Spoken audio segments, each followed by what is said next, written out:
Cuando llevas 8 días perdido en el mar y haber pasado muchos momentos duros y de repente llegas a tierra, es como que por fin se ha terminado el viaje.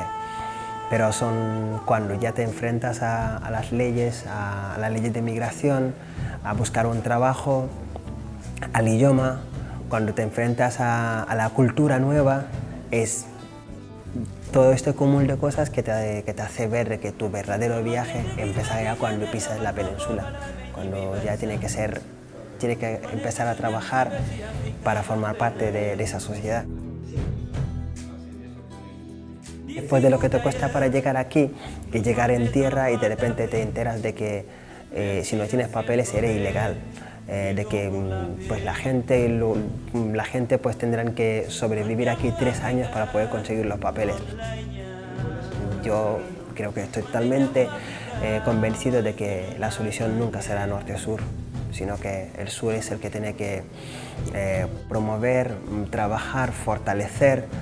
lo que tienen para poder provocar su propio desarrollo.